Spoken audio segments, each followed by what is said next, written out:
Smart Ponto Certo Supermercado, agora com muitas novidades para vocês e promoções durante toda a semana. Venha nos fazer uma visita e conhecer os nossos produtos na Avenida Fernando Abbott, 596. Entre em contato através do 559-9622-4625. Smart Ponto Certo Supermercado, sempre à disposição da comunidade castilhense, de segunda a domingo.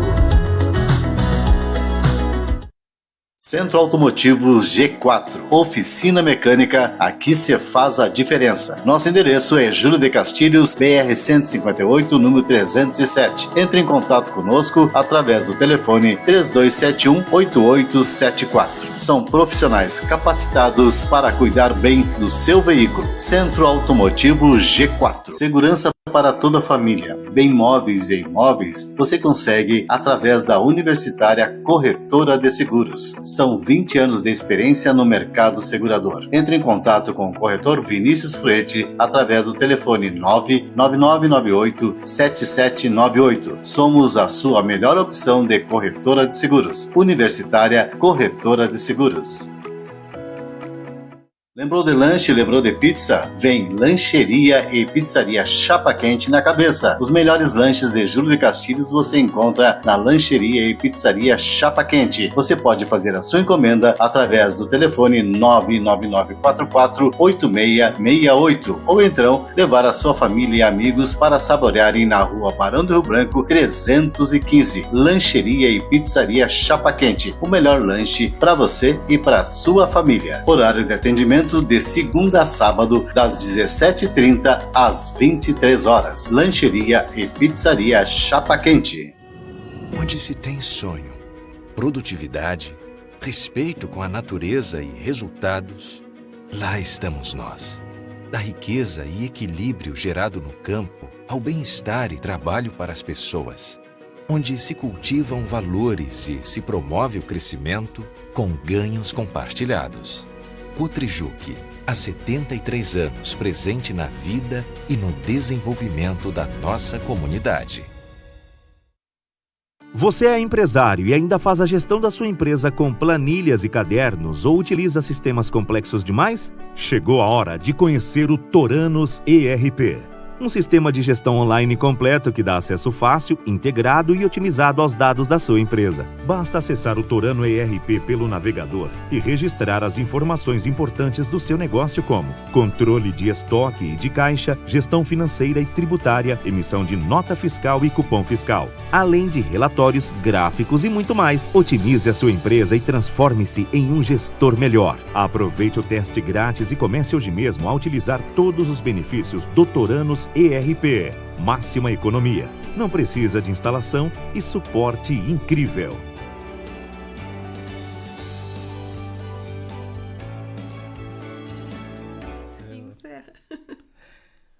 Nossa, boa noite a todos. Estávamos aqui conversando antes de entrarmos no ar. Sejam todos bem-vindos ao nosso 35º episódio do podcast Galera na Net. A gente sempre agradece a todas as pessoas que dão a colaboração, que dão o apoio e principalmente as pessoas que começam a nos assistir e vão compartilhando o nosso podcast, que é sempre ao vivo aqui no estúdio da Applesoft, querendo agradecer sempre esse grande apoio que a Applesoft dá para a nossa equipe, nosso trabalho e também a credibilidade junto à comunidade castilhense, igual aos patrocinadores que vocês veem aqui ao fundo na TV. Hoje o nosso assunto, pessoal, vai ser relacionado à família, principalmente a convivência conjugal. E nada melhor, uma pessoa que conhece, que trata do assunto, não só em Júlio de Castilhos, né, em vários locais que ela ministra palestras. Nós desde já queremos agradecer a Viviana eu sei que tu estava atendendo até agora há pouco, por isso nós fizemos a alteração de horário. Nosso horário é sempre às 19h07, hoje 19h32, e sempre quando não for 19h07, pessoal, vai ser sempre 19h32, porque a gente quer atingir o público que nos dá credibilidade. Viviana, eu agradeço muito a tua participação, o teu tempo que nós vamos ter hoje para conversar, tratar assuntos. O pessoal que está ligadinho conosco pode saber que durante a nossa conversa vocês podem interagir conosco, fazer perguntas, mandar mensagens que a gente vai transmitindo então para a nossa psicóloga. Mas eu conheço a Viviana, esses dias teve o esposo dela aqui conosco, mas hoje nós vamos conversar com a Viviana e nós vamos pedir primeira coisa, Viviana, se apresente à comunidade castilense e região para que o pessoal saiba então quem é a pessoa que vai tratar os assuntos que nós vamos falar essa noite. Então, obrigada pelo convite, Negrinha, estou feliz de estar aqui. Só para ser um pouquinho mais detinho. Eu sou Viviana Martini Dias, psicóloga, sexóloga, terapeuta de casais e famílias. Sou formada há 25 anos, me formei na Faculdade Passo Fundo e as especializações fiz todas lá também. Agora, esse ano eu fiz, em função do Detran, porque eu sou psicóloga que faz avaliação no Detran também, terminei a especialização em psicologia do trânsito ou psicologia do tráfego, mas isso eu uso apenas, né, nas avaliações. Mas o que eu gosto mesmo é da clínica. Então são 25 anos, as pessoas brincam, falam, né, 25 anos escutando histórias. Outro dia eu fui num congresso e um psicólogo que apresentava dizia assim: por que nós psicólogos queremos nos meter na vida dos outros? E não é se meter, né? A gente estuda muito. Então, o que eu gosto mesmo de fazer é o atendimento, tanto dos casais, como individual, como de famílias. Mesmo quando eu atendo os indivíduos, eles estão inseridos numa família ou vieram de uma família. Então, a terapia de família, ela para mim faz muito sentido para eu fazer a clínica. E é isso, 25 anos, escutando histórias. Natural de Júlio de Castilhos? Sou natural da cidade de 3 de Maio, isso é lá na Barranca do Uruguai, né? E de lá fui para Passo Fundo, de Passo Fundo porque os meus pais se mudaram para cá, é que eu vim para cá. E eu vim em dezembro de 98. Você disse então que na clínica faz a terapia de casais, tanto o casal ou o individual. Ou famílias. Ou famílias. A família inteira. Então nós vamos conversando sobre o assunto, que o assunto hoje é a vida conjugal. Uma das coisas que as pessoas às vezes se perguntam é por que as pessoas se casam? Por que eu te digo isso? Porque muitas vezes as pessoas estão em terapia e ficam naquela, por que eu casei com essa pessoa? O porquê? Tu saberia dizer mais ou menos para o pessoal que está em casa, por que eles se casam? Para manter uma sequência da família? Como é que tu vê isso? Como é que o pessoal vê isso nesses teus 25 anos já atendendo esse assunto? O número de casamentos vem diminuindo, né, Negrinho? As pessoas vêm não querendo se casar. E eu quando falo de casado, eu falo que viver junto também é casamento. Ah, não, eu não sou casada, eu moro junto há tantos anos. Você é casado, é uma notícia que eu tenho para te dar. Então é casado, viver junto é se casar. O casamento, então, quem se aventura no ritual do casamento, a gente diz que é uma pessoa que está mais consciente e disposta, assim, ó, eu vou assinar um documento que eu vou mudar meu estado civil. Socialmente, o casamento, ele tem uma história muito forte, é muito potente a história do casamento na humanidade, né? Onde forma o famulus, de onde vem a família. E as pessoas se casam, se a gente fosse resumir, as pessoas se casam hoje também, e sempre, mas psicologicamente falando, simbolicamente falando, para resolver coisas que não resolveram lá nas suas famílias de origem.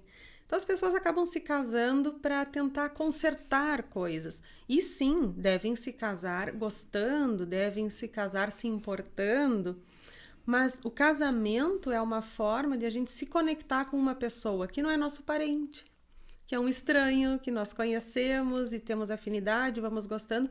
E quando se casam, casam para ser feliz, né? Não tem... Os contos de fada, eles nos dizem isso de uma maneira bem enganosa até, né? Casou-se e foi feliz para sempre. Mas só que os contos de fada vão só até ali, né? Não dão depois do casamento. Então, é assim, eu já fiz um curso uma vez de terapia dos contos de fadas, né? E daí a pessoa que palestrava dizia assim, que o final feliz de uma história é o começo feliz de outro. Casou e foi feliz para sempre. Aí depois vem uma bruxa, depois vem um lobo, depois vem uma maçã envenenada. E a gente vai lidando com essas dificuldades que nada mais é, as histórias que a gente escuta, nada mais é do que tudo que acontece na nossa vida e as dificuldades. Mas as pessoas se casam, muito hoje em dia que eu ouço falar, se casam para ser feliz. E eu faço um alerta bem importante, assim. Casar para ser feliz não costuma ser aconselhável. O que seria legal? Você estar feliz, estar satisfeito, estar de bem com a sua vida, encontrar uma pessoa que esteja feliz, satisfeita, de bem com a vida, e dois indivíduos felizes se encontram e compartilham a vida juntos. E nesse compartilhamento tem tudo que se faz na formação da família. Acho que se casar para ser feliz, eu já levanto um alerta aí. Porque assim, ó, o casar para ser feliz a gente até acredita que aconteça, mas tem várias expectativas além disso. E também, como tu diz assim, às vezes o pessoal está convivendo junto e casa. Tem gente que casa para ter um plano de saúde, para poder ter a família com esse plano de saúde. E nessas expectativas de casamento, quais as que o pessoal mais... Não sei se a gente pode fazer uma pergunta assim para ti. Quais a que o pessoal mais apresenta nas conversas, no dia a dia? Eu vou falar sobre estatística, porque os estudos de família são muito amplos. Então, não é uma situação aqui do meu consultório, são os estudos. Estudo, sim. É o que a literatura da terapia de família e de casal fala. As pessoas se casam com uma ideia que vai contra... Vamos organizar assim. Se eu vou me casar para ser feliz, implica que eu não estou feliz. Tá. A expectativa é de que tudo que eu vou viver dentro do casamento vai ser muito bom. Mas partindo dessa ideia, significa que se eu for solteira, não é bom? Porque a pessoa solteira compra casa, compra carro, tem filhos. Mesmo sistemática. Viaja, estuda, se forma, tem sucesso, tem respeito, tem prestígio. Tudo aquilo que eu faria sem uma parceria no casamento, eu posso fazer dentro do casamento. E em ambas as situações vão ter dificuldades. Então, se eu me caso para ser feliz, não é porque se eu estiver solteira eu não vou ser.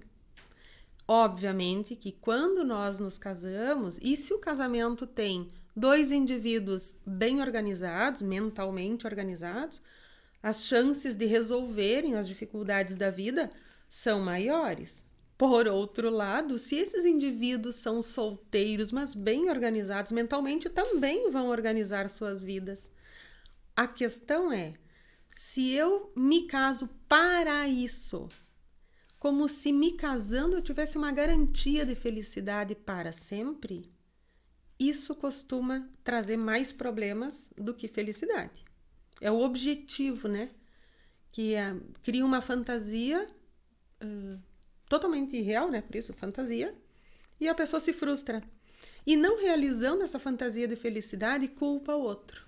Mas eu casei para ser feliz. E olha só quanto problema a gente tem. E daí? A culpa é tua, né? Provavelmente não, a culpa vai ser do outro. Isso é o que faz a pessoa às vezes se frustrar no casamento. Entra já com uma ideia fantasiosa. É que na realidade eu acho que muitas pessoas vão concordar conosco que quando tá naquela inicial tá tudo perfeito, tudo maravilhoso. Não tá aparecendo o ranço de cada um, não tá aparecendo as diferenças que cada um tem, porque naquele momento está dando tudo certo.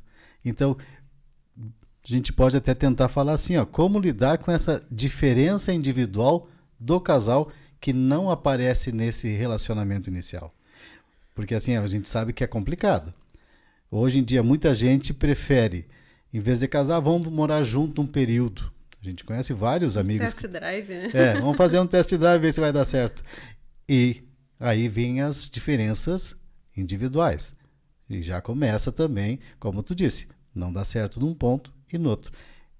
O pessoal que está em casa, se quiser mandar alguma pergunta ou falar comentar algum caso, pode ficar à vontade. Então, ou se quiser mandar pelo WhatsApp também, é 991098819. O pessoal pode não querer expor ali no Face, pode mandar também. Como o pessoal vai fazer para lidar com essas diferenças individuais?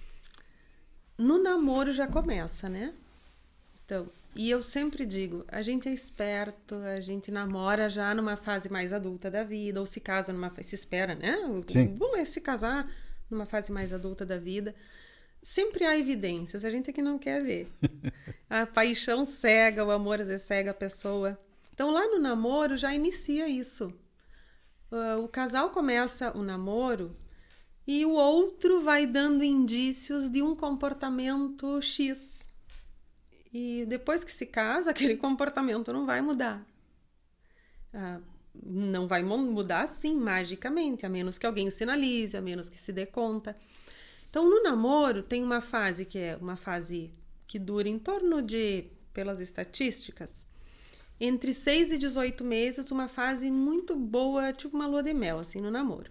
Depois começam aquelas doses de realidade, de cotidiano, e aí evolui para o casamento ou não. Isso que eu falo é assim, é a técnica, né? É o que está nos livros. Tem pessoas que se casam mais cedo do que isso, outras pessoas ficam anos namorando e se casam só depois, então não é uma regra fixa. Mas então, esse período acontece no namoro, se apaixona, na paixonite costuma ficar meio cega, não vê os defeitos. E olha que curioso, nós mostramos o nosso melhor lado num primeiro momento, né? Que é a fase da conquista. Então, os parceiros, na fase do namoro, lá no comecinho, eles mostram tudo que tem de lindo e maravilhoso. Por isso que a gente diz que, né, o príncipe virou o sapo. E depois beijou, virou o sapo, né? Não, é que na realidade, a vida cotidiana, as pessoas vão se dando conta que aquele outro indivíduo não é encantado. Porque eu também não sou. Então, se eu tenho uma expectativa de que aquela pessoa vai ser perfeita, eu esqueci de questionar que talvez eu não seja tão perfeita assim. E o que o outro pensa de mim? Isso é lidar com as diferenças. É com o tempo, com a intimidade. Eu vou mostrando quem eu sou, o outro vai mostrando quem é, e vão se fazendo acordos. Tem que ter essa cumplicidade, então, no casal. E comunicação. Mas quando se casa, então decidem, eu aguento as diferenças, né? No namoro, eu aguento as diferenças, vamos lá, vamos casar. No casamento, aquilo que você convivia de dificuldades, para quem não mora junto, né? Como a gente estava conversando, né, Negrinho, assim. Morava separado, resolveram casar e vai se mora separado e casa para morar junto, a pessoa vai conviver com os defeitos, as dificuldades do outro muito mais tempo. E isso é que as pessoas não se dão conta quando se frustram. Porque quando se encontram na fase do namoro, quando aí não moram juntos, o que acontece? A gente se encontra para jantar, se encontra porque hoje tu dorme na minha casa, amanhã eu durmo na tua, tá? Mas o cotidiano, as coisas do cotidiano não aparecem. Quando moram juntos, os defeitos, então vamos falar assim, eu não gosto muito dessa palavra, se falar os defeitos. Eu gosto de chamar as necessidades ou as dificuldades da pessoa, que todo mundo tem. Essas dificuldades, essas necessidades, elas começam a aparecer, tanto de um como do outro, com mais força e mais frequência, porque se veem mais. É pelo volume de horas que convivem, não é porque o casamento estragou. Então, eu tenho que pensar, antes de me casar, obviamente que muitas pessoas estão aqui já casadas, então tem que desistir, não. Pra tudo tem jeito. Não, tudo tem um Mas jeitinho. então vamos pensar para quem está pensando em casar. Eu preciso pensar assim, essa dificuldade dessa parceria que está comigo, se eu tiver que ficar 24 horas por dia com essa dificuldade, eu dou conta? Ou não? Que eu vou ter que sinalizar. Olha, você tem uma característica que me incomoda muito. Se a gente não arrumar isso, não vai rolar. Aí vem o que tu chama de a comunicação entre os dois. Comunicação. Essa comunicação, ela deve acontecer antes do casamento e durante todo o tempo que o casal está vivendo, porque a mulher e o homem se casam, aqueles casamentos mais duradouros, não é possível. Eu tô casada há 20 anos. Eu não tenho como ser a mesma de quando eu tinha 28 anos. Porque eu tenho 48. Provavelmente tô pré-menopausa. Eu tinha 28 quando eu casei. Eu não tenho como ser a mesma. Obviamente que muitas coisas a gente evolui melhor e muitas coisas vai piorando. E defeitos novos vão acontecendo. o casal vai evoluindo ou involuindo. Se existe uma boa comunicação, se a gente consegue falar sobre aquilo que incomoda, eu gosto muito da ideia de que o casamento é um lugar de evolução individual. Se a gente aproveita o momento do casamento e conversa com as parcerias, conversam de maneira amável, né? Tem que ser amável. Eu posso me dar conta de que eu preciso realmente melhorar nisso aqui. Então, quando o outro me sinaliza que aquilo que eu faço não é legal, eu cresço como indivíduo. Isso acontece com solteiros? Acontece porque às vezes um amigo, uma amiga vai me dizer: olha, tu faz isso e não é legal, não tá legal. A gente vai se afastar de ti. Ai, mesmo. Os amigos sinalizam nossos defeitos, o cônjuge também. E a gente tem que estar esperto e querer crescer, querer se desenvolver enquanto ser humano, né? E daí vem aquilo que tu me falou lá no começo, de por que as pessoas casam. Tipo, eu tô pronto. Se eu acho que eu tô pronta, casei, pronto, eu não preciso mais nada, eu não vou evoluir como indivíduo. E o tempo vai passar, eu vou envelhecer, eu vou passar por dificuldades e eu acho que eu vou ter sempre razão, porque eu não preciso evoluir, não preciso melhorar, me aprimorar. E isso acontece em qualquer situação da vida. Eu sou psicóloga. Eu faço curso todo ano, eu estudo todos os anos, eu leio todos os anos, eu tô entendendo e pesquisando as atualizações do que tem no mercado, né? E nos estudos, na ciência sobre a psicologia de família e de casal. Eu não posso ser a mesma psicóloga de quando eu me formei lá em 98. Sim, porque as coisas mudaram e mudaram muito. As coisas mudaram. Desde a tecnologia, hoje afasta também os casais. Nós falamos agora há pouco, então, na diferença individual de cada um, no problema da comunicação dos casais, mas também tem uma coisa muito importante que ajuda e atrapalha, que é a família de cada um. Como trabalhar, digamos que esteja um casal com um problema de comunicação, tá? O problema individual já resolveram, mas a comunicação ainda entre eles está o problema. Ah, eu não consigo falar, eu chego em casa da sogra e falo: ah, o fulano não está fazendo isso, fulano não sei o quê. Como trabalhar quando vai a família de origem do cônjuge tentar ajudar? Também atrapalha. Sim. Assim, eu faço uma brincadeira. Eu sou muito bem-humorada, né, Negrinho? Uhum. Eu sou bem-humorada. As minhas professoras, quando eu faço o curso, sempre dizem: Viviana, tu sempre faz uma piadinha de alguma coisa. Eu digo que a minha sogra é um amor, né? Por favor, querida sogra, eu te amo. Não é sobre você. Mas sobre as histórias de sogros e sogras, tem uma piadinha muito infame que diz que o sogro e a sogra não devem morar tão perto que vão de pantufa na tua casa e nem tão longe que vão de mala ficar 10 dias, que precisa ter uma distância segura.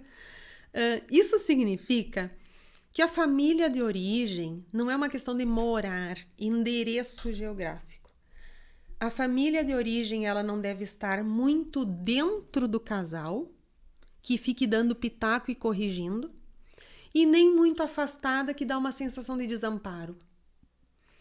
Existe um limite que é os casais velhos que casam seus filhos devem estar suficientemente perto para um amparo, uma escuta, e a gente tem 2 ouvidos e uma boca que é para ouvir 2 vezes mais do que fala. Então, papais, mamães, sogros e sogras, quando escutam as queixas dos filhos, às vezes mais imaturos, filhos e filhas, casados, ouçam e bico fechado. Não opina, não fala. Eu aconselho os casais que não falem de seus cônjuges para seus pais.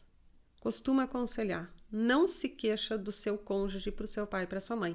Porque isso acontece em terapia, que a gente chama de triangulação.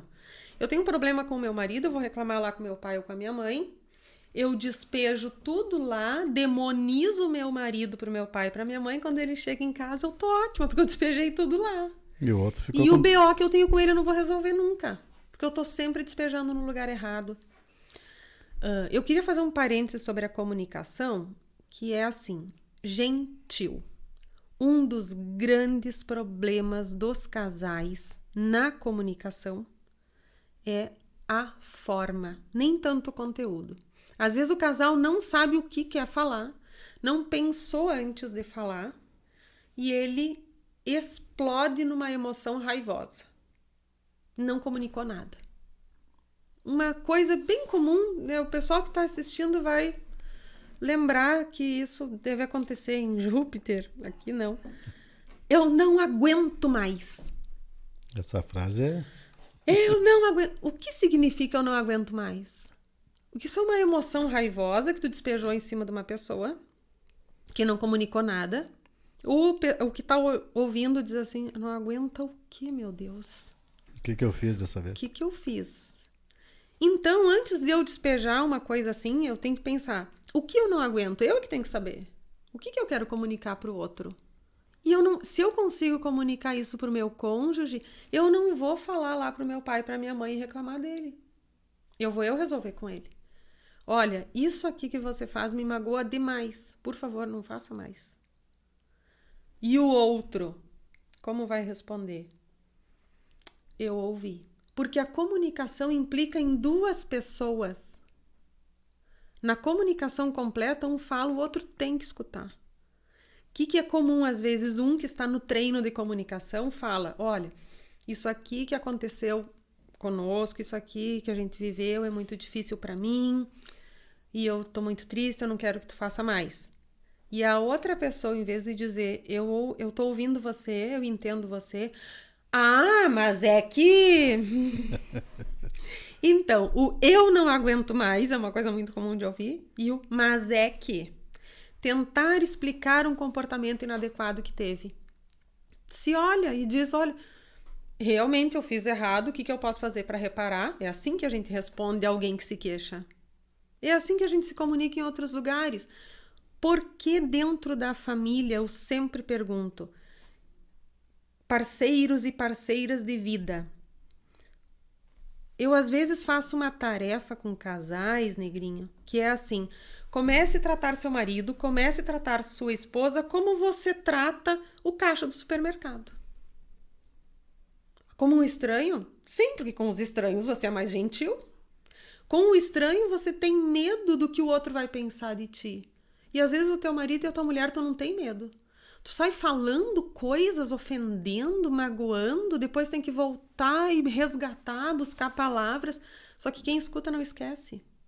E quem fala esquece no outro dia, porque passou a raiva, esqueceu. Então, às vezes, é um treinamento que eu costumo orientar.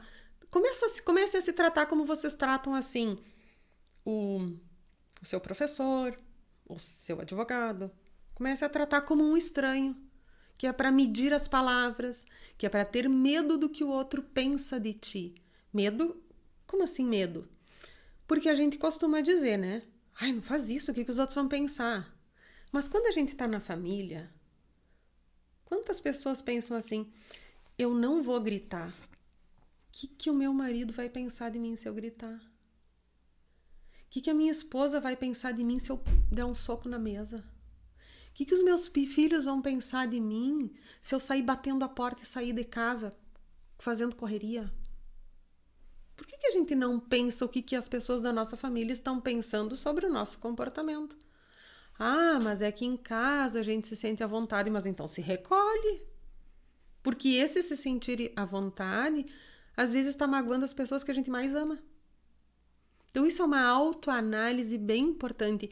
A pior parte de uma terapia, tanto individual quanto de casal, é o dar-se conta de que eu errei a mão. Tenho que fazer o caminho de volta, não estou me comportando legal. As pessoas que estão aqui em casa estão tristes. Quando eu percebo que a família, o cônjuge está triste, eu preciso pensar, eu faço parte disso? Eu sou responsável pela parceria que eu casei estar mais infeliz do que quando nós casamos? Isso é uma pergunta que tem que fazer todo dia. Meu parceiro, minha parceira está mais feliz ou mais infeliz? Eu estou infeliz por quê? Tem essa pergunta também? O que está infeliz precisa perguntar. Eu estou infeliz por quê? Mas o que vê o outro infeliz precisa se perguntar, eu causei isso ou não? Uma pergunta, a pessoa consegue visualizar isso? Que o outro está infeliz? Ou essas brigas, essas faltas de comunicação faz com que muitos casais que fazem terapia, ou pelas estatísticas que tu tem, se afastem? Não, sobre esse aspecto especificamente, não existe uma estatística, tá? O que existe é quem vai parar na terapia. É muito mais comum que quem convida para terapia é o que está mais chateado. E o que não chama para terapia é o que tá lá em Nárnia. Nem sabe que tá... A pessoa que não vê que o outro está sofrendo, ela não está conectada. Ou ela está num processo tão egocêntrico que ela está muito preocupada com ela. E não está preocupada em manter o relacionamento. O casamento, negrinho, ele é assim, ó. Segura isso aqui. O casamento é um objeto entre o casal. E um não pode segurar sozinho. E o outro, não sei. Se os dois não seguram, um só não dá conta. Como nós estamos cuidando disso? Isso é casamento. Quando eu tô envolvida no casamento, eu não tô me preocupando com o outro indivíduo, porque partindo da ideia de que dois felizes podem se casar e viver bem, eu não vou me preocupar só com o outro indivíduo, eu vou me preocupar com a relação que nós temos. Eu gosto da ideia que tem na literatura que é: o casamento é o primeiro filho do casal. O primeiro filho, o primeiro objeto, a primeira coisa que um casal adquire é o casamento. É o primeiro bem, é o primeiro patrimônio, é o primeiro filho. E necessita cuidado constante. Os dois precisam olhar É o que eu ia dizer agora. para a relação. Os dois têm que olhar esse casamento e ir mantendo ele desde o início. E eu acho assim aqui, expondo sempre cada um ao seu lado. Expondo o seu lado, expondo suas necessidades. Você falou ali da família de origem. O casal, ele vem de uma família diferente. Eu acho que os defeitos da minha família são melhores que os defeitos da família do meu marido. Né? Claro, porque eu já sou acostumada, eu nasci e me criei naquela família. Mas os defeitos da minha família, para eles são o quê? São piores. Então eu não posso achar que quando a gente casa, ninguém deveria achar que quando a gente se casa, quem dá as regras é eu, porque como eu sou mais feliz, porque a minha família é melhor e os meus defeitos, inclusive, são melhores, minhas qualidades são melhores, meus defeitos são melhores, tu é que tem que vir aqui na minha. Não. O casal é uma família A, uma família B, que fizeram dois indivíduos que se encontraram e vão fazer um plano C. Eu não posso repetir o casamento nem dos meus pais e não posso repetir o casamento dos meus sogros. E o casal que cuida da sua relação deve estar atento para isso. Como que meu pai é para minha mãe? Como minha mãe é para o meu pai? O que eu gosto, o que eu não gosto? Isso não é para demonizar também os casais. O que meu pai fazia para minha mãe ou minha mãe para o meu pai que eu não quero repetir. Que eu não quero repetir. E isso é estudar a relação. Não dá para entrar num casamento só indo no fluxo. Eu vou casar. Isso é casar para ser feliz. Eu vou casar para ser feliz como se esse pacote estivesse pronto. É só eu entrar lá, tô casada e deu. Casamento é pensar. Por que eu quero ficar com essa pessoa? O que é o amor, né, negrinho? Eu faço curso para os noivos já há alguns anos, né, aqui na paróquia. Eu sempre pergunto, o que é amor? Eu me importo, eu me interesso, eu estou atento ao outro. Então, quando o outro tá com alguma dificuldade, eu tô atenta. Se a outra pessoa me diz, não faz assim, que não é bom para mim, eu não vou fazer, eu vou parar. Ou, eu gosto quando tu faz isso, eu vou continuar. Amor é se importar com a outra pessoa. Se eu quero viver com uma outra pessoa, eu tenho que me importar com o que ela é, eu tenho que reconhecer. Todo ser humano quer ser amado, reconhecido e valorizado. Muito mais dentro de um relacionamento. Quando o casal se casa e não se importa com a pessoa que está vivendo ali, que tu dorme junto, se ele não se importa com o que essa pessoa sente ou com o que essa pessoa está falando, solicitando, não tem muito amor, né? É uma notícia que eu tenho para dar. Não tem muito amor, existe muito mais egoísmo. Amor não é uma coisa mágica. Amor é uma sensação de inclinar-se em direção ao outro. Essa é eu acho que uma definição de amor que, se a gente para pensar, eu me inclino para o outro. Eu te amo. Eu te amo porque eu não imagino minha vida sem você.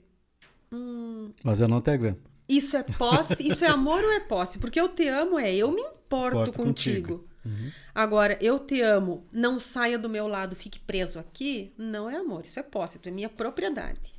Aí que vem as coisas de violência, que eu assisti o podcast aqui dos psicólogos, o tema da violência familiar, né? Intrafamiliar, um tema importantíssimo. Adorei ouvir aquele podcast lá. Mas, então é isso que acontece. No egoísmo, e quando tu entende que o outro é sua posse, começam as situações de violência. Porque eu não me importo mais com o outro. Eu não me importo se eu gritar, se eu bater, se eu vou corrigir. Isso é um alerta. Falar para o seu parceiro e sua parceira: isso não me faz bem, não é o mesmo que dizer você faz errado. Isso que tu faz tá errado. Não é errado. A maneira que tu fala. E uma coisa é a maneira que a gente precisa ser gentil, e a outra coisa é aquela pessoa sabe desse jeito, aprendeu desse jeito e considera certo. Eu que preciso mostrar que aquilo me dá um desconforto tal. E às vezes aquela pessoa não vai conseguir mudar 100% isso, né? Ela vai conseguir melhorar um pouco. Por um período. Às vezes por um período vou ter que solicitar ou avisar de novo, e tem que ter paciência. Porque quem dos dois é o perfeito da relação? Quem é que manda entre um casal? Quem é o que manda? Tem a piadinha aquela, né? Lá na minha casa eu tenho a última palavra. Sim, senhora. Então, na relação não pode... Numa discussão de casal, onde um sair vencedor, o casamento termina. Se tem só um vencedor, a relação não aguenta. Isso que nós estamos falando só no A e B. E aí depois vem o C, que é o filho. Como que vão se comportar esses casais que não têm a comunicação, não conseguem fechar, e no meio disso tudo vem o filho? Que às vezes acontece. Mais vezes do que a gente gostaria. Mais vezes que acontece. E depois cada um tem a sua diferença do cuidar da criança. Complica um pouco mais ainda, né? Então nós vamos de novo para a comunicação e de novo para os estudos. Gente, não dá mais, não dá, terminou. Nós estamos em 2023. Não dá para viver sem buscar informação. Só repetindo: ah, mas eu vou dar o bico porque a minha mãe dava para mim e até hoje eu não morri. Ah, mas eu vou dar chinelada porque minha mãe dava chinelada em mim e até hoje eu não morri. Não é para dar chinelada, não é para dar bico, não é para dar açúcar, não é para dar tablet. Existem formas de a gente melhorar o ser humano, fazer o ser humano evoluir, e estudando a criação e o desenvolvimento, isso é uma das formas. E quem é que tem que estudar a formação e desenvolvimento do ser humano? Papai e mamãe. Não dá para isso ser da escola. Então, o pai e a mãe, quando decidem ter um filho, eles precisam pensar assim: o que eu sei sobre esse tema? Ah, eu vou ter filho para ser feliz. De novo, uma fantasia, né? Lá da Cinderela. Achar que a criança vem substituir o vazio que tem com o casal. Às vezes acontece, né? Ah, o nosso casamento está muito tedioso. Aí tu bota uma criança, deposita tudo que tu quer da tua vida nela, ela tem que ser uma marionete do pai e da mãe, e ela vai ser um indivíduo feliz? Bem pouco feliz, né? Mas isso, para a criação dos filhos, o casal tem que combinar. Eu tô falando aqui de uma maneira que é muito idealizada, né, Negrinho? Porque a vida real, ela não é assim tão mecânica. Só que pequenos movimentos dão grandes resultados. Quando a gente começa a se antenar que uma pequena coisa a gente pode mudar na vida, que é: eu vou buscar saber o que eu tenho que fazer para o meu filho nessa idade. Ah, mas eu não planejei a gravidez, foi uma gravidez que foi não planejada, então uma gravidez surpresa. Não tem problema, existem técnicas para lidar com uma gravidez surpresa. Ou, porque é uma gravidez surpresa, isso não exime aqueles dois adultos de fazer o que é certo para uma criança, de se comportar de maneira correta. Ou eu vejo tanto assim... famílias que dão bens e brinquedos para as crianças e não dão nenhum tempo de qualidade. E daí a criança tem um monte de brinquedo E o mundo dela com os brinquedos. Ou com o tablet, ou com a TV, ou com o celular, né? Ai, a criança tá muito chorosa, dá o celular. Ela tá muito agitada, dá o celular, vai ficar pior. Hoje eu acho que a criança já sai da maternidade com o celular na frente, né? A menos que o adulto não faça isso, né? Que quem dá pra criança é o adulto. É. A pergunta que eu faço pros pais com as crianças é sempre: quem é o adulto aqui, né? Ai, mas é que ele quer. Mas quem é o adulto? Onde é que ele mora? Mora na tua casa? Então, o adulto da tua casa é que vai fazer a regra e sempre, né, negrinho, de maneira gentil. Eu sempre insisto isso. Com os casais, com os indivíduos, com as famílias. Vai falar uma coisa, seja gentil. É bronca na criança que tu quer? Não, não precisa dar bronca, tu vai explicar. O marido e a mulher não estão combinando. Ah, você solta muito, ah, você prende muito. Entra lá no quarto, o papai e a mamãe, e vão dizer assim: olha, quando você faz isso, eu não me sinto bem. Por que você faz? É porque eu li em tal artigo que é assim que é o certo. Ah, tá. Eu não consigo lidar com isso ainda. Tá bom, vamos conversar. Quando um pai ou uma mãe, qualquer um adulto, que é inadequado com a criança, existia um tempo, né? Às vezes ainda fazem isso. Ou o pai ou a mãe repreende um ao outro na frente da criança. E dizem que isso é proibido. Eu já fui da opinião de que deveria ser evitado. Hoje, com os estudos mais modernos, eu sou da opinião de que sim, repreenda. Por quê? Sendo o lar um lugar de adultos equilibrados, que é o que a gente busca, quando um dos dois faltar com o respeito com o filho, com a criança, com o adolescente, o outro adulto que está regulado naquele momento deve sinalizar. Então, se é o pai ou se é a mãe, vai dizer: meu bem, eu vejo que tu tá muito nervoso, o fulaninho não fez isso, vamos conversar, aqui todos devem se tratar com respeito. Tem que sinalizar, e pode ser na frente da criança ou do filho. Por quê? Primeiro que tu ensina uma criança a se defender e tá ensinando de maneira gentil, porque a criança não deve aceitar desaforo de ninguém. Não é justo. Ah, porque a criança eu posso gritar. Não pode gritar com ninguém. Não pode gritar com idoso, com adulto, com criança, com adolescente. Não é para gritar, brigar, xingar, bater em ninguém. Então, se as crianças não podem bater no coleguinha na escola, o pai e a mãe não podem bater na criança em casa. Isso é uma incoerência dizer que pode bater, né? Aquilo que é regra é regra. A regra tem que valer para todos. Não pode bater. É regra. Ponto final. Então, poder desautorizar, tu não está desautorizando como tirando aquela pessoa de um estado de poder. Porque se nessa casa todos se tratam com respeito, a gente acaba comunicando o seguinte: olha, a regra aqui em casa é todo mundo se tratar com respeito. Papai e mamãe se tratam com respeito. Mas às vezes acontece de a gente ficar muito bravo, muito furioso e a gente se desregula. Porque se desregular emocionalmente faz parte do nosso processo de crescimento. Não existe um pai e uma mãe que não dê uma surtada um dia com o filho.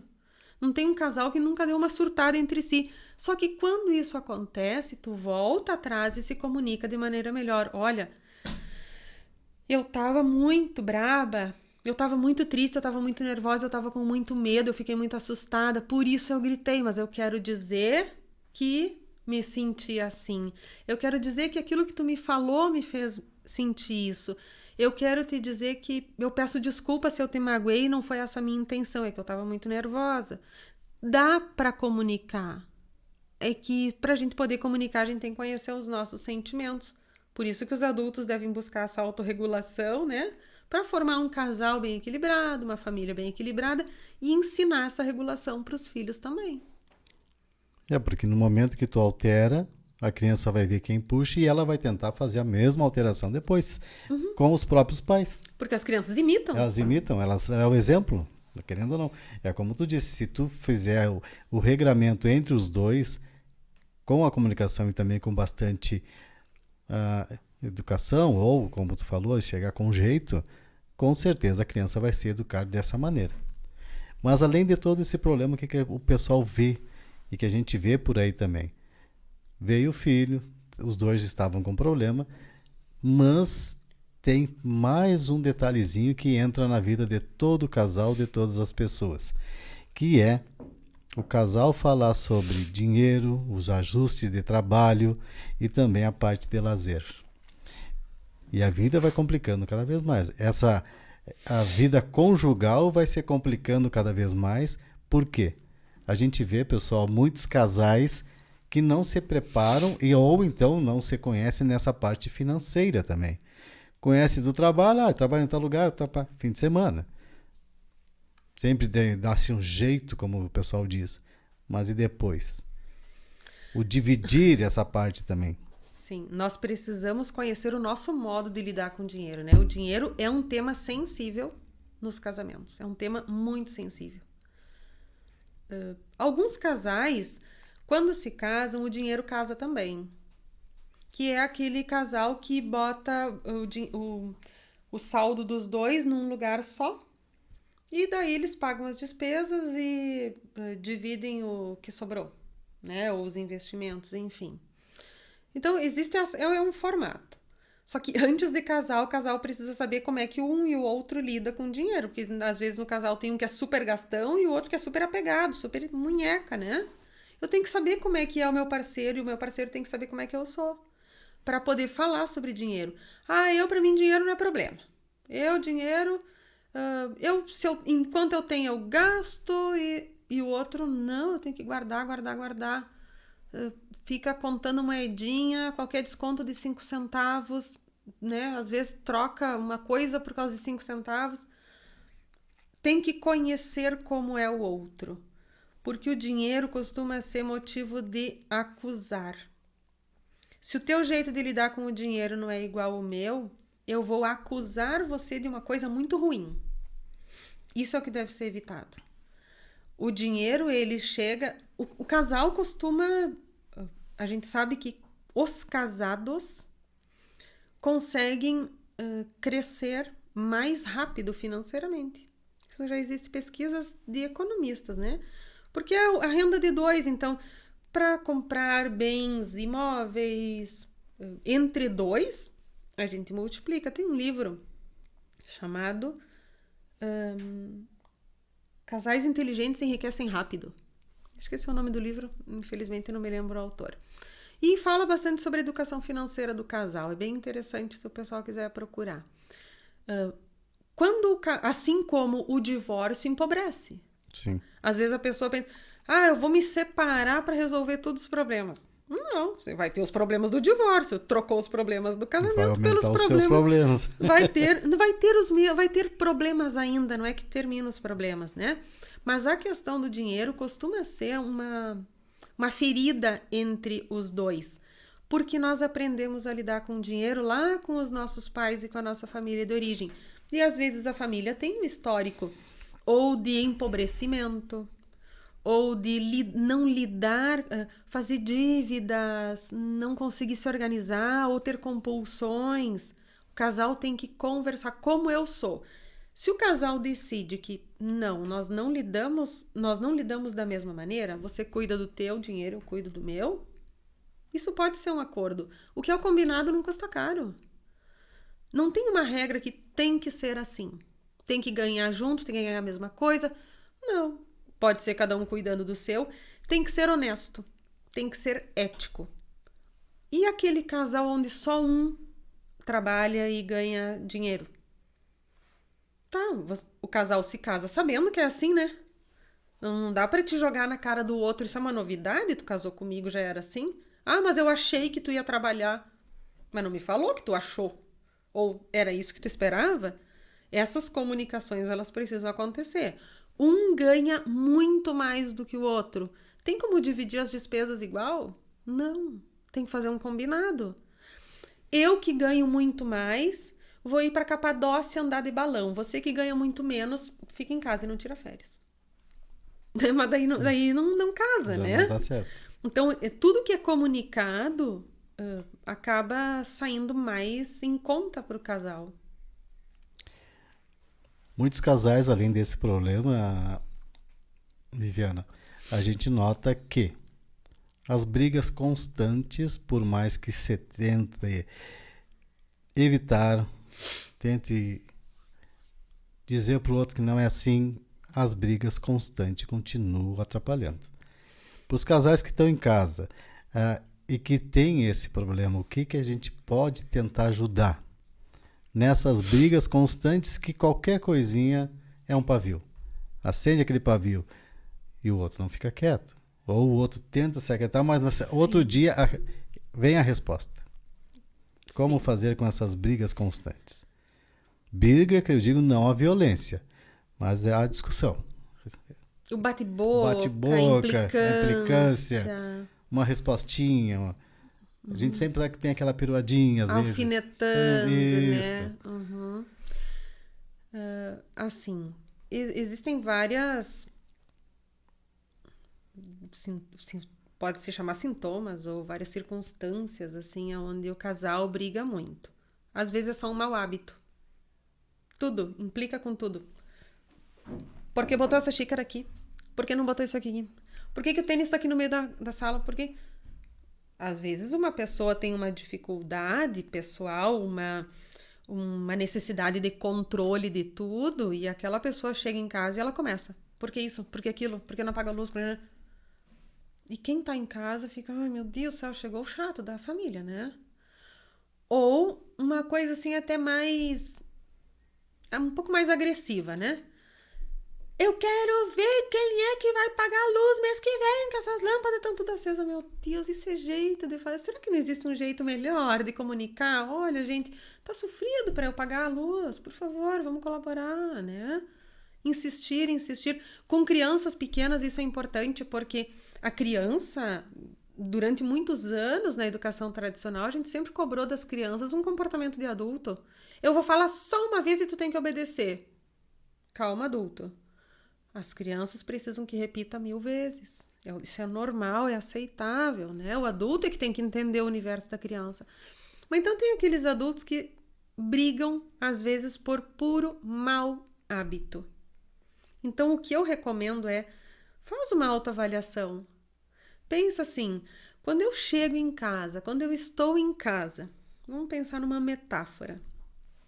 Eu chego em casa e o meu comportamento é um comportamento leve, suave, perfumado?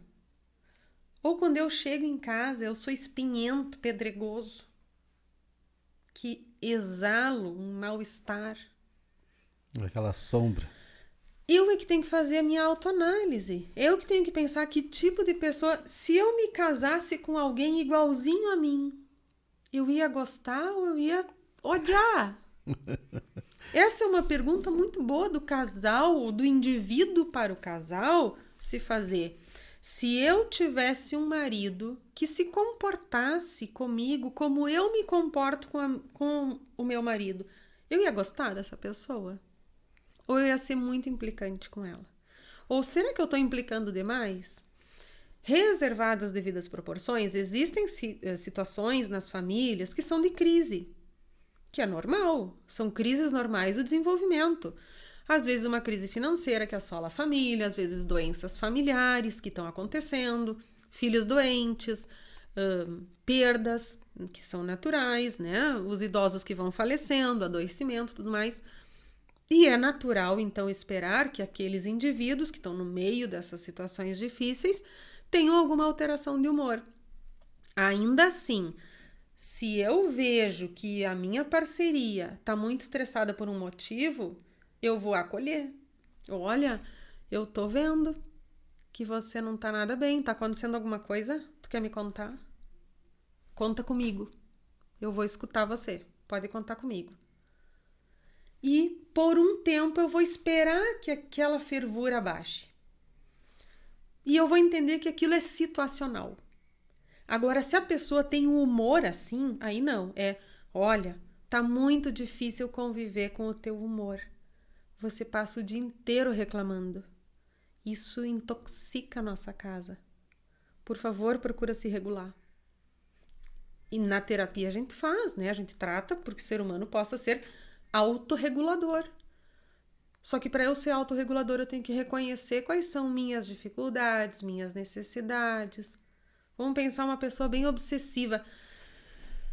Tudo tem que estar no lugar, tudo tem que estar simétrico, tudo tem que estar extremamente limpo, higienizado, eu concordo. Mas pensa bem, uma família onde vocês chegaram tarde, vão fazer uma jantinha e vamos deixar a louça para amanhã? E vamos assistir uma série agora? Deixa a louça para amanhã e vai assistir série todo mundo junto no sofá. Qual é? A louça vai estar lá, ela não vai fugir, ela não vai tomar banho sozinha. Ela vai conseguir. Ela vai conseguir esperar você amanhã no café da manhã ou no outro, ou até no almoço. Todos estão juntos de novo, todos lavam a louça, secam a louça, divide as tarefas, né? Então, esse estado de humor que é de brigar, a gente vai ter que ver. Isso é um mau hábito que eu tenho. Eu sou uma pessoa muito insatisfeita, que eu esqueço de agradecer e passo o dia inteiro reclamando. Ou eu tenho uma visão de que a vida deveria ser mágica e maravilhosa e como ela não está sendo, eu não consigo lidar com isso. E eu estou esperando para ser feliz quando a vida for perfeita? Isso acontece dentro das casas das pessoas toda hora.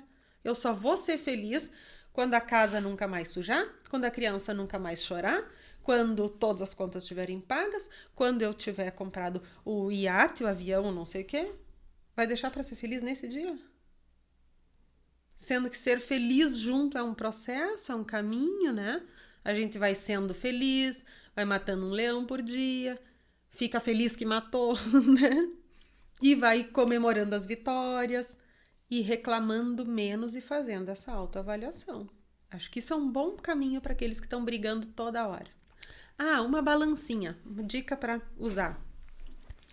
Eu tô reclamando, é mau hábito. Antes de eu falar a minha reclamação, o que eu costumo sugerir lá na terapia? Bota na balança. Isso aqui que eu tô vendo que é um problema. É um problema grande, médio ou pequeno.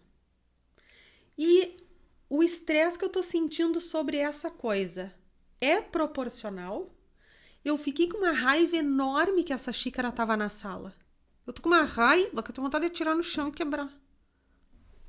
A xícara na sala me deu esse tamanho de raiva.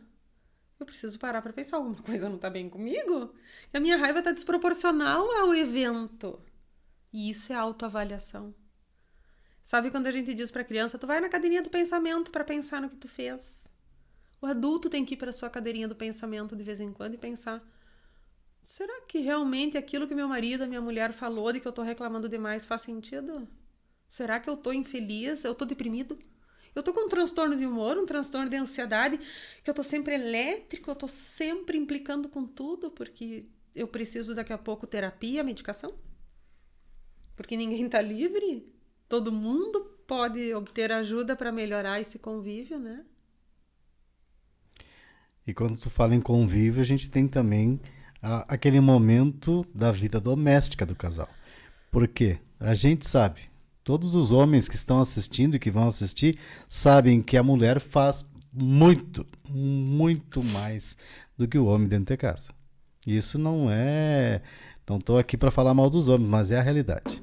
Então, assim, ó, a divisão de tarefas também, agora há pouco tu falou, deixar lavar a pia para outro dia, lavar a louça na pia para outro dia. Essa divisão de tarefas, onde a mãe acaba fazendo tudo e o pai fazendo nada. Eu sei que muitas dizem, não, mas a mulher que tem que fazer. Não, não é isso, né? Essa divisão tem que haver não só entre o casal, mas também com os filhos. Vamos voltar lá para a história do namoro, né? Por que as pessoas casam? Sempre voltando nessa parte. Por que as pessoas casam? Existe, então, historicamente, isso da dona de casa, né? O homem trabalha fora, a mulher é dona de casa. Isso evoluiu muito, as mulheres estão trabalhando, querendo investir na sua... E muito mais que os homens. E querem investir, se sentem bem investindo na carreira. Isso é justo, é bonito, né? As mulheres estão na ciência, estão ocupando todos os espaços. E até aí, tudo bem. Quando esta pessoa que decidiu se casar, vamos imaginar lá no metaverso, que ela não se casou, quem ia lavar a roupa dela? É só isso. Essa é a reflexão. Se eu não fosse casado, quem estaria fazendo as coisas nesta casa que eu moro? Por que aquilo é serviço de mulher, né? As mulheres têm uma sobrecarga hoje em dia doméstica que já se sabe que tem síndrome de burnout em casa. Que o burnout é aquela situação onde o trabalho está insuportável pela sobrecarga, pelas cobranças, enfim. E as pessoas adoecem no trabalho por causa de uma sobrecarga. Tem uma sobrecarga mental da mulher em casa que as pessoas estão falando um pouquinho mais, mas ainda muito pouco sobre isso, né? Sabem do assunto, sabem do problema, mas ninguém toca. Vamos pensar. É bem como você falou. Isso não é para generalizar, mas é uma reflexão social, né?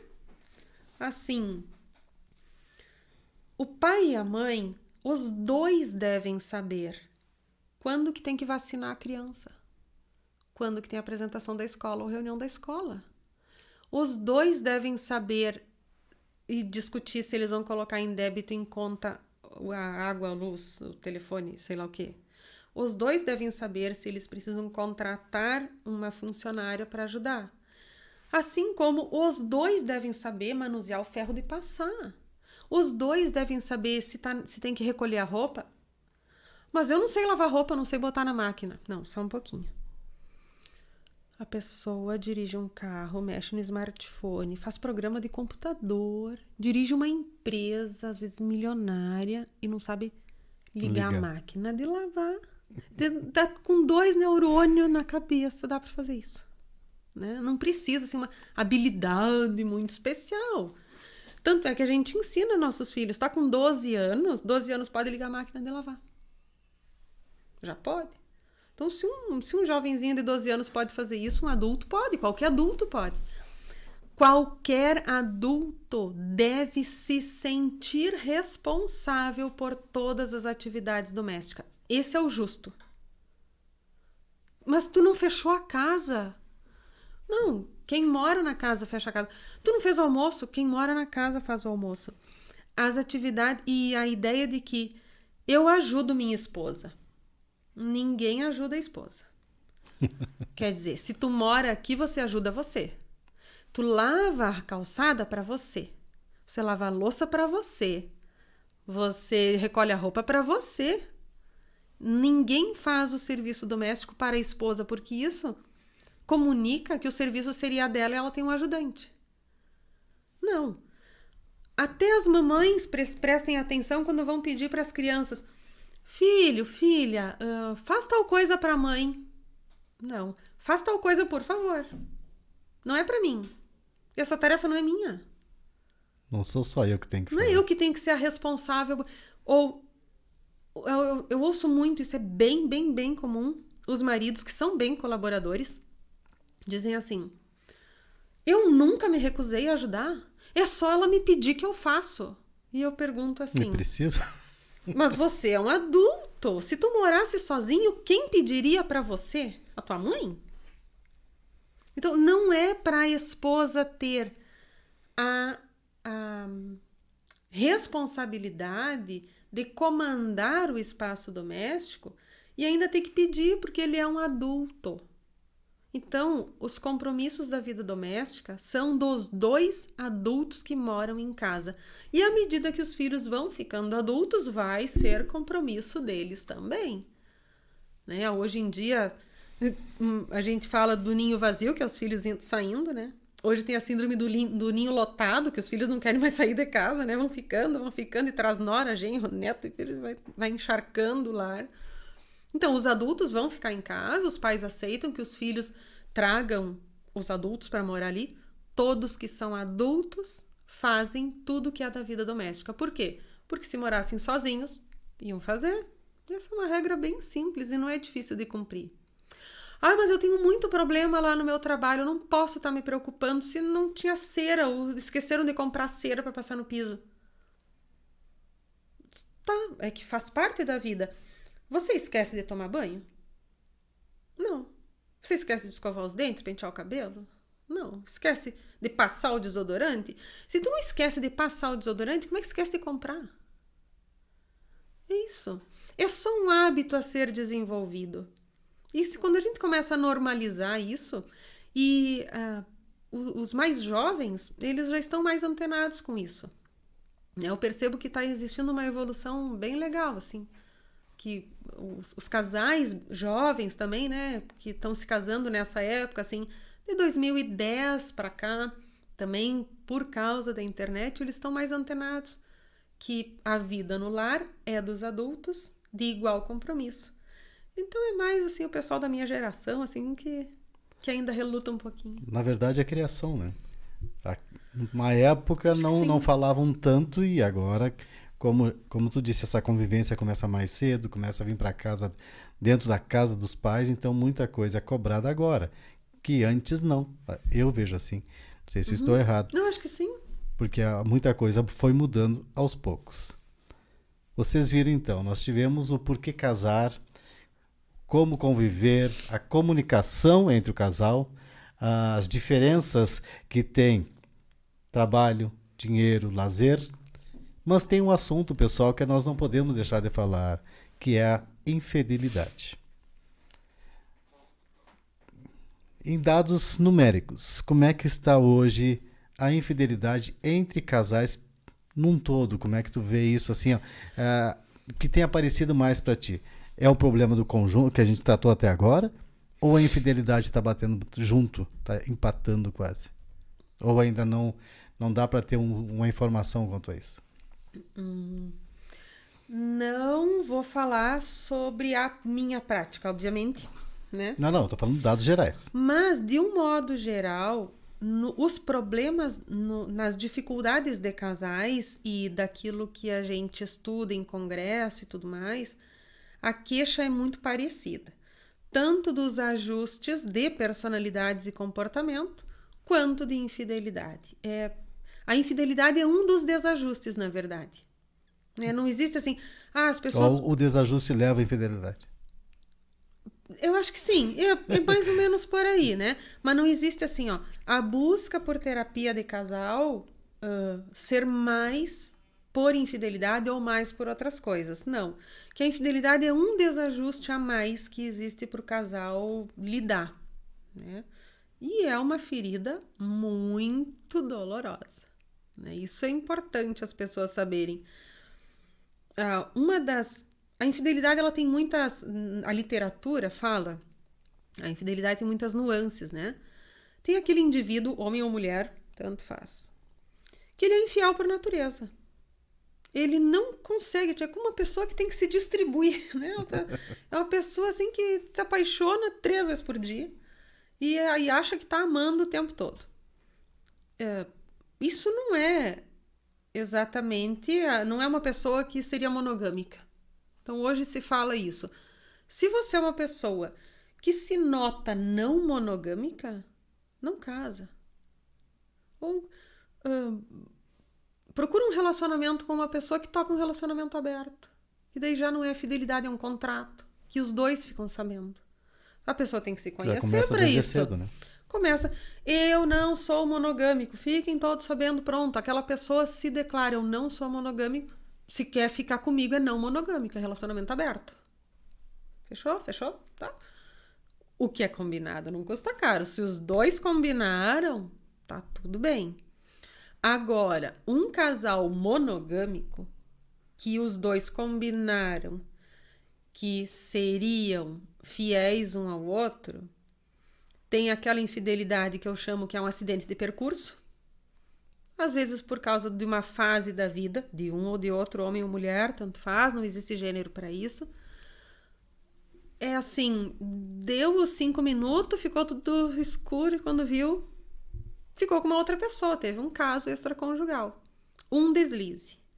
Ele é suficiente para causar um grande turbilhão no relacionamento. Pode ter sido só um deslize e nunca mais acontecer. Foi um acidente de percurso. De qualquer maneira, esse que deslizou vai ter que suportar, né? Se quiser investir ainda no relacionamento, suportar a dor que causou no outro.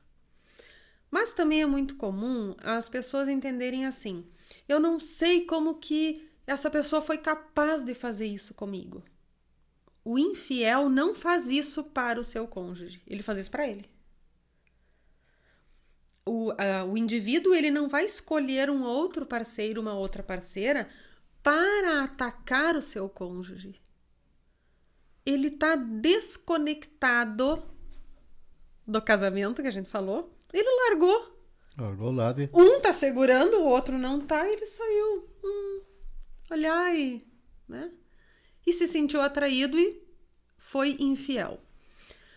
A infidelidade, ela é acima de qualquer coisa uma violenta falta de ética na relação. Porque eu desconsidero que a confiança que o outro tinha em mim, eu não dou importância para aquilo. Volta a questão do amor. Se eu amo, eu me importo. Então, se a gente faz isso com várias coisas, quando eu pego o carro do Rodrigo, eu sei que ele é super cri-cri. Então, eu sei, eu cuido, né? E eu sei que ele se importa. Então tá, eu vou cuidar. Eu me importo que ele se... O que ele vai pensar de mim se eu andar à moda louco? Não. Se eu vou fazer um almoço e eu sei que a minha filha não come cebola, eu vou tirar um pedacinho da cebola, né? Uma partezinha ali eu vou deixar sem cebola para ela. Eu me importo. Isso é amor. Na infidelidade, isso saiu. Não está levando em consideração. Esquece tudo. Na infidelidade acontece que eu estou com um desejo incontrolável sobre uma pessoa, eu me desconectei do relacionamento, me desconectei da minha ética, da minha moral, e seja o que Deus quiser. E daí acontece a tristeza, a cobrança, a mágoa. Uma coisa dá para afirmar na infidelidade, que é um número absurdo, assim, é tipo quase 100%. O que é infiel, ou que cometeu um ato infiel, quando descoberto, ao se colocar no lugar do outro, entende que talvez não suportaria. Entendeu? Mas na hora que cometeu, nem pensou. Não pensou que o outro pode estar fazendo igual. Ou, e se o outro fizer isso aqui pra mim? Sabe aquilo? O que o outro vai pensar? A gente aprende lá no prezinho, quando é criança, não faz por coleguinho que tu não quer que faça pra ti. Eu tenho muito firme a ideia que é, seja e faça ao outro o que você quer para si. Eu acho que essa é uma regra que coloca a gente mais no eixo. Não fazer para o outro o errado é da nossa natureza. Mas se esforçar para fazer de maneira ética, gentil e amável, faz com que a gente se coloque mais num policiamento e no autocontrole. Então, a infidelidade, ela causa feridas de dificílima cicatrização. Não dá para afirmar quando o casamento sofre infidelidade. Deve separar ou não deve? Olha, vai do gosto do freguês, né?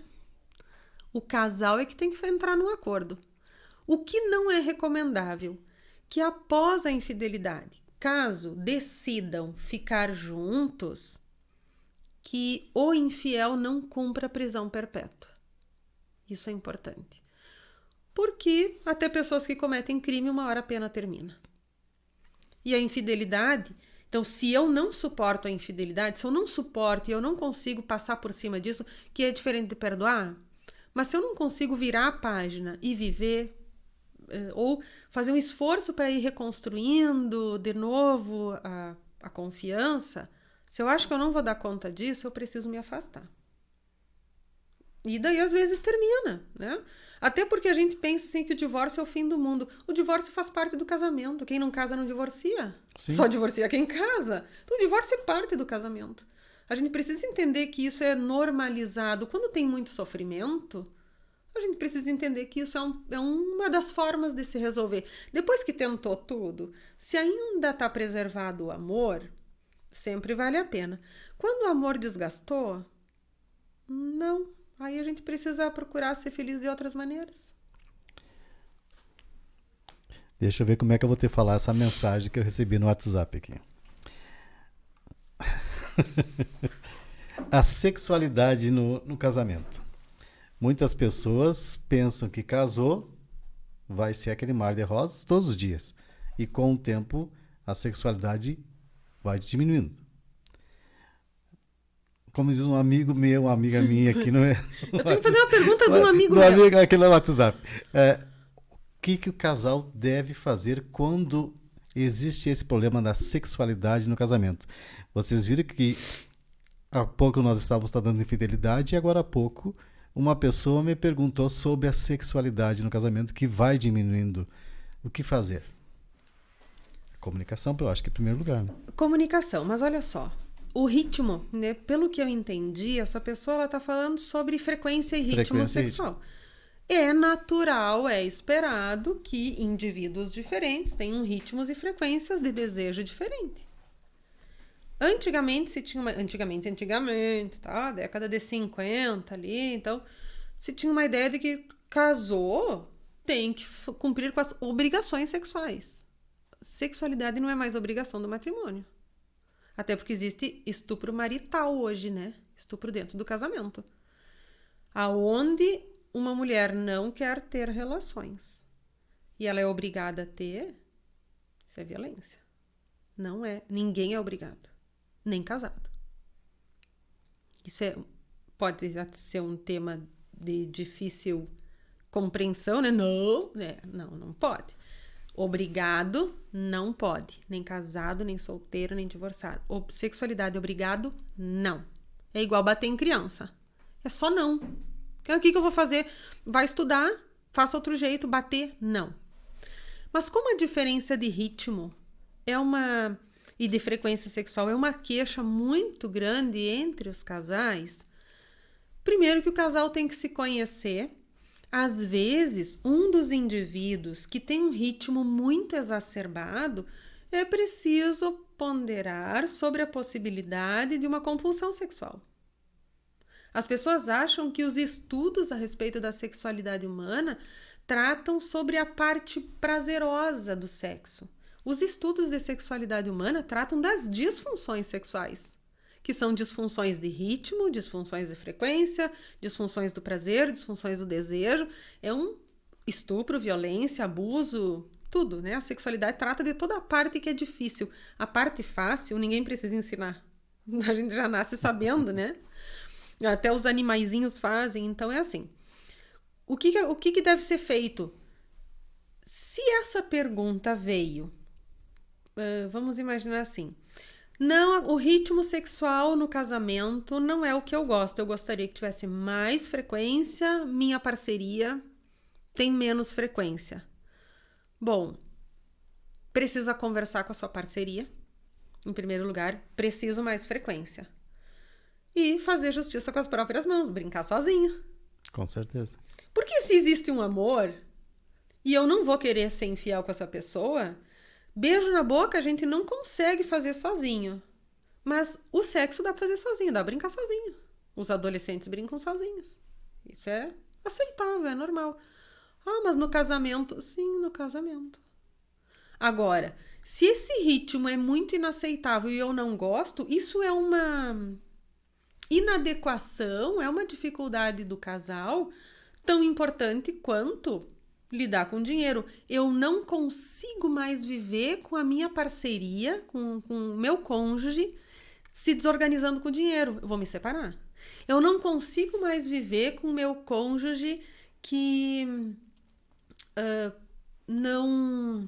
que tem tal defeito de agressividade. Vou me separar. Não consigo mais viver com o meu cônjuge que eu preciso mais ritmo sexual. Vou me separar. Então a separação é a solução para tudo? Não.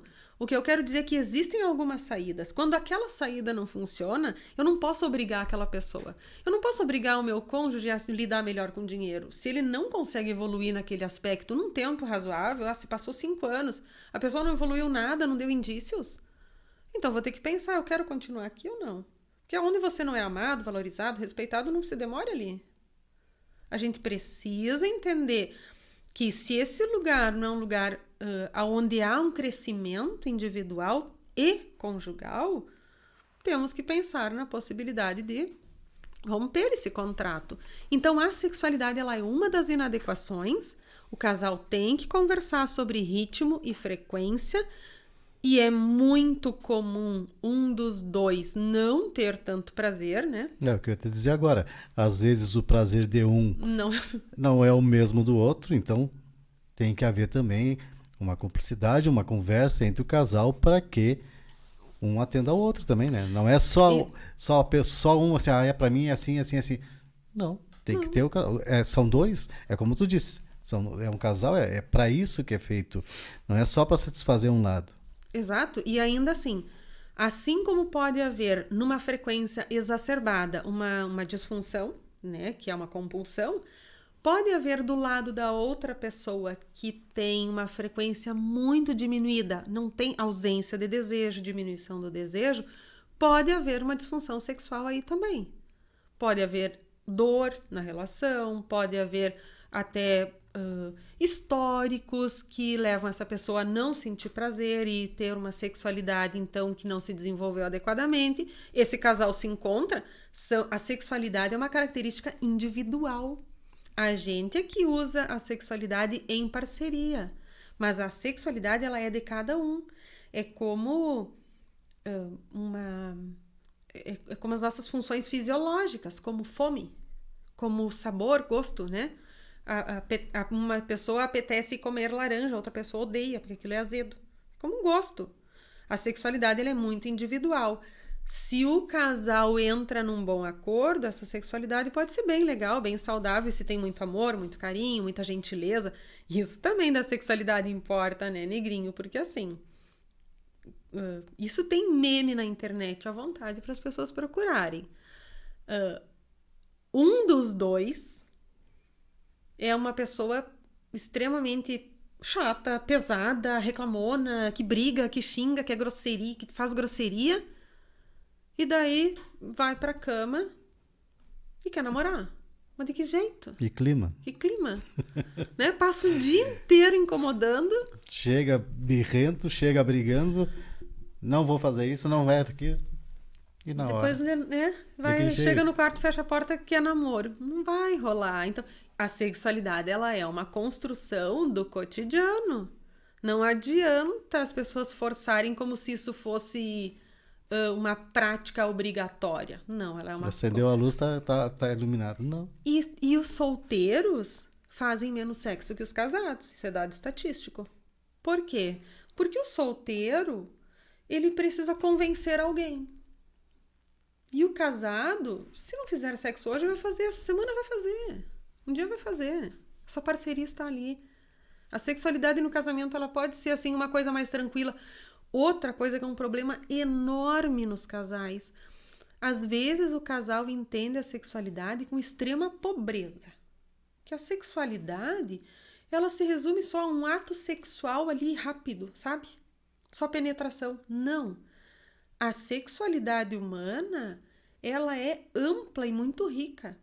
Ela é a pele, é o toque, é o aperto de mão. É só a gente pensar assim, ó, qualquer um que vai lembrar da sua fase de pré-adolescência, de adolescência, que gostava do coleguinha, que achava bonito a menina, o menino lá na escola, né, lá por volta de 13, 14 anos, sentar do lado na escola, já era uma emoção, assim, aquelas paixões platônicas, tá apaixonada, sonho, nunca encostou, mas isso já é um exercício de sexualidade, é um amor surgindo, um desejo, isso já é aquela sementinha da sexualidade. Depois, quando fica adulto, na época do namoro, aí tem mais o toque, tem mais o beijo, vão se ampliando as possibilidades. O casal que não preserva essas possibilidades de riqueza, que é do olhar, que é do namoro, que é o elogio. O elogio faz milagres na sexualidade. A mulher dizer pro seu companheiro, você é bonito. E olhar e dizer, você é bonito. O marido tem que dizer pra mulher, você tá muito gata.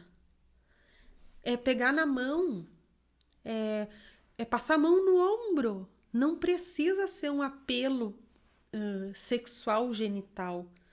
Porque o nosso desejo ele é amplo, todo o nosso corpo é erotizado. Então a sexualidade ela fica muito pobre quando ela fica assim só, tal hora, tal dia, o casal vai pro quarto e eles vão fazer sexo. Pobre. e o desejo, então, vai se esvaindo com essa pobreza. Então, o casal tem que ficar esperto. O sexo está pobre, vai ter diminuição do ritmo também. Isso é uma característica, autoanálise de novo, né? Tem que se fazer uma autocrítica. E com certeza as pessoas têm que começar a pensar cada vez mais que é o casal, não é o homem, a mulher, é o casal. Exatamente. Mas nós já estamos com mais de 1 hora de live. Misericórdia. Misericórdia. O pessoal aqui, nós estamos aqui sempre 50-40, 50-40. Então, o público está gostando muito. E é um assunto que faz com que eu faça um convite para ti, futuramente nós trazermos outros assuntos para tratarmos. Mas para encerrar, uma pergunta que não vai ficar no ar assim, para o pessoal que está em casa. Afinal, o que é o amor conjugal? Depois de tudo isso que a gente falou, tanta briga, tanta discussão, tanto problema, filhos, família, como é que o pessoal pode entender o amor conjugal? O amor conjugal, ele é uma parceria, é uma sociedade entre duas pessoas que procuram se admirar cada dia e procuram se fazer admiráveis. Aquilo que eu falei para vocês era o que eu sou é legal, é bom para o outro. A pessoa que eu estou me transformando é boa para essa outra pessoa? Eu estou fazendo bem para essa pessoa? Eu preciso fazer essa autocrítica todo o tempo. Então, o casamento é isso. O casamento não é romance. Se a gente romantiza o casamento, a gente acaba entrando numa situação que é infantil. É legal que o casamento tenha um investimento de romance em momentos especiais. Eu sei que a minha esposa vai chegar hoje cansada, eu vou esperar com a janta pronta. Isso é romântico. Eu sei que o meu esposo gosta de tal coisa, eu vou fazer isso. É romântico. O cotidiano não precisa ser romântico. O cotidiano precisa atenção. Então, o amor conjugal é um desejo que ambos precisam ter de construir uma vida de parceria, de sociedade de vida. Sociedade a dois. Eu acho muito bonitinho os casais que têm o desejo de envelhecer juntos. Mas a gente precisa ser bem realista que faz parte do amor o amor próprio. Aonde está acontecendo violência, onde um está fazendo o outro sofrer demais, a gente precisa mostrar em primeiro lugar e depois decidir que dentro desse amor conjugal, em primeiro lugar, tem que ter amor próprio. Sem amor próprio, não vai ter amor conjugal. E se eu sempre tenho aquela ideia assim, que é eu me importo com o outro se importa consigo mesmo. É muita gente se importando com um só. Então, eu me importo com o outro se importa comigo. Eu faço pelo outro, o outro faz por mim. E eu faço por mim e o outro faz pelo outro. Aí a coisa fica equilibrada. Agora, dois se importando com um só, não rola. Essa é uma troca que é a parceria de vida, esse é o amor conjugal. É querer investir nesse pacotinho que é o casamento. Querer carregar o pacotinho junto, a né? dois. Isso aí. É isso aí, pessoal. Hoje, então, conversamos com a Viviana Martini Dias, ela que é psicóloga, terapeuta de família, né? E com certeza muitas pessoas ficaram com vontade de fazer perguntas. A gente acompanhou aqui, agora começou a aparecer as perguntas. Maravilhosa, parabéns. Ótima palestra, viu? Acabou sendo uma palestra para o pessoal que está assistindo, mas é isso aí, pessoal. A gente procura trazer aqui profissionais que estão em Júlio de Castilhos aptos a atender todos vocês. Até eu não perguntei o teu telefone para o pessoal que quiser agendar, mas a gente com certeza vai colocar depois no texto da nossa matéria um telefone de contato. Mas é isso. Muito obrigado, Viviana. A gente sabe, conhece o teu trabalho há bastante tempo. Como tu disse, são 25 anos, e 25 anos não é pouco tempo, é uma experiência... Um quarto de século. É uma experiência muito grande. Parabéns a você, parabéns a toda a sua família. Eu sei que é uma família que está sempre junto e compartilhando principalmente isso. E por falar em compartilhar, pessoal, nós vamos fazer um convite novamente para vocês. Vamos compartilhar vidas. Rafa, faz favor. Doação de sangue. É nesse final de semana, pessoal, aqui em Júlio de Castilhos. O pessoal pode ligar por 3271-3151, fazer o agendamento. Nós precisamos de 100 doadores para o pessoal do Hemocentro vir. A gente pede, faz essa campanha. Ontem, segunda-feira, tinha 35 pessoas. 36 eu vou. 36, então já. 37, que a Juliana, minha colega, se telefonou hoje. Então, assim, pessoal, vamos colaborar. Um doador salva 4 vidas. Então, a gente pede que o pessoal participe, entre em contato com o hospital, faça o agendamento e, com certeza, quem vai ganhar é você que vai lá doar, é você que vai precisar um dia, então tem que doar. Faça a sua parte, seja doador de sangue. E nós, semana que vem, pessoal, já vamos convidar vocês para dois tipos de serviços de saúde em Júlio de Castilhos. Nós vamos falar com o pessoal na segunda-feira com o VidaCard Cartão Saúde e na quarta-feira, Clínica Una. Clínica Una, nós vamos trazer a Valentina aqui, que vai falar sobre os profissionais que estão em Júlio de Castilhos, muitas pessoas. Então, a gente sabe, né, Viviana, cresceu muito a parte de saúde do nosso município, por mais que o pessoal diga que a saúde está mal, mas aí é outro tipo de saúde. Mas são várias clínicas, vários planos de saúde assistenciais que estão em Júlio de Castilhos e a gente tem que divulgar. Por isso que nosso podcast diz, fique por dentro do que tem na nossa comunidade. Uma excelente profissional, muitas pessoas conhecem. Cada vez que eu vou fazer um registro e ela está presente, eu acompanho. Por isso eu fiz o convite. Muito obrigado, Viviana. Estamos sempre à disposição para qualquer divulgação. Vamos ver outro assunto futuramente. Com certeza eu vou pedir para que tu volte, porque o pessoal realmente gostou. Olha só, estava todo mundo quieto até agora. E agora começou as mensagens. Depois tu vai olhar com calma aqui. Muito obrigado ao pessoal que assistiu desde o início. E é isso aí. Podcast Galera na Net, trazendo informações para você ficar por dentro do que tem em Júlio de Castilhos. E sempre agradecendo aos nossos apoiadores e patrocinadores, que eu peço que vocês fiquem mais um minutinho aí, acompanhando então os vídeos dos nossos patrocinadores. Uma boa noite a todos e muito obrigado. Boa noite. Smart Ponto Certo Supermercado, agora com muitas novidades para vocês e promoções durante toda a semana. Venha nos fazer uma visita e conhecer os nossos produtos na Avenida Fernando Abbott, 596. Entre em contato através do 559-9622-4625. Smart Ponto Certo Supermercado, sempre à disposição da comunidade castilhense, de segunda a domingo. Centro Automotivo G4, oficina mecânica, aqui se faz a diferença. Nosso endereço é Júlio de Castilhos, BR 158, número 307. Entre em contato conosco através do telefone 3271-8874.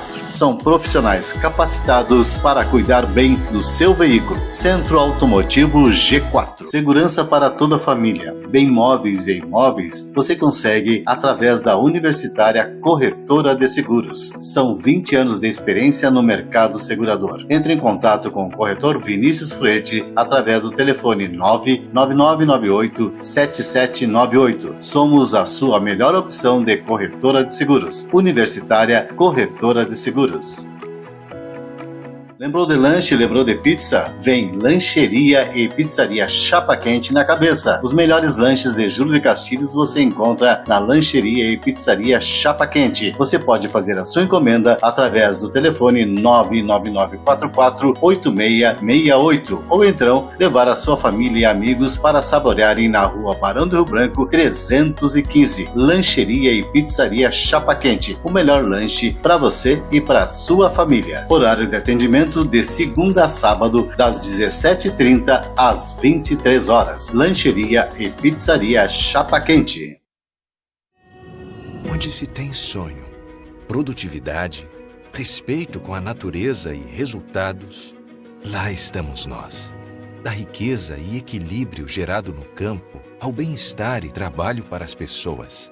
Onde se cultivam valores e se promove o crescimento com ganhos compartilhados. Cotrijuc, há 73 anos presente na vida e no desenvolvimento da nossa comunidade. Você é empresário e ainda faz a gestão da sua empresa com planilhas e cadernos ou utiliza sistemas complexos demais? Chegou a hora de conhecer o Toranos ERP.